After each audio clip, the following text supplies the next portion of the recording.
Dear BCom part 3 student, management accounting का एक बेहद important chapter practical break even point लगभग सभी यूनिवर्सिटी में हर साल आता है।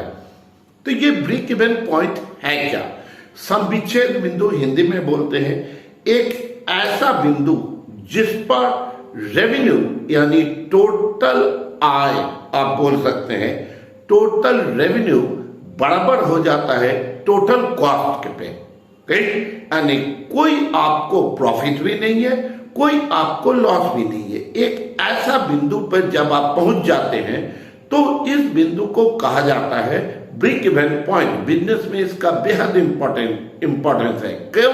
क्योंकि यह पता चल जाता है कि हम कितना जल्दी नुकसान भी ना हो पर प्रॉफिट हो, जिसको हम लोग हिंदी में बोलते हैं पोसाने लायक स्थिति में आप पहुंच जाते हैं।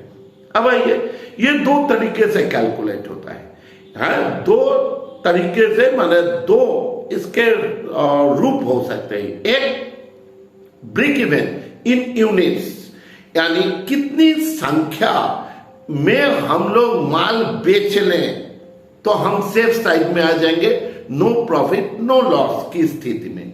एक तो ब्रेक इवन इन यूनिट्स, दूसरा ब्रेक इवन इन रुपीज, कितने रुपए का माल बेच लें।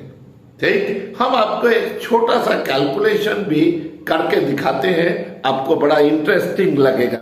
तो वापस देखिए इस वीडियो में क्या है, आखिर कैसे बीपी पॉइंट पर पहुंचाया जाता है। मान लिया जाए थोड़ी देर के लिए रेवेन्यू 1 लाख है, यानी कुल जितना आप माल बेच के कमाए, करेक्ट, और आपका कॉस्ट ऑफ प्रोडक्शन या टोटल कॉस्ट सब कुछ, यानी ऑफिस का खर्चा, प्रोडक्शन का खर्चा, सब खर्च मिलाकर आपका कुल लागत 1 लाख है।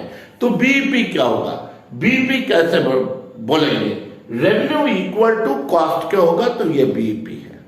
ठीक, हम आपको अगले वीडियो में सिखाएंगे कैसे बीईपी कैलकुलेट होता है। ये इस वीडियो में सीखते हैं बीईपी कैसे कैलकुलेट होता है। शुरुआत के इलस्ट्रेशन आप बना सकते हैं, क्वेश्चंस बहुत हल्के आते हैं। ठीक, बीईपी जैसा बताया गया दो तरीके से कैलकुलेट होता है, तो मैंने यहाँ यूनिट में निकाला है बीईपी इन यूनिट। मान लिया जाए कि टोटल फिक्स्ड कॉस्ट रुपया में होगा, सभी रुपया में दिए गए हैं 1 लाख। वीसी यानी वेरिएबल कॉस्ट 10,000, सेल्स 50,000।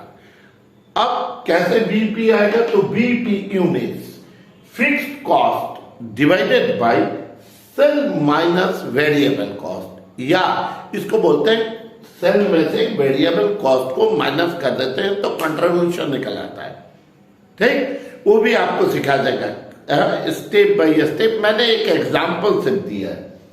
अगर ये 3 चीज हमको मालूम है, क्या क्या मालूम होना चाहिए? फिक्स्ड कॉस्ट मालूम है, सेल मालूम है और वेरिएबल कॉस्ट। ये चीजें अगर मालूम है तो fixed cost divided by sales minus variable cost, तो माइनस किया 2.5 यूनिट। बेहद आसान है। कमेंट करके बताइए आपके कहां तक समझ में आया। Thank you.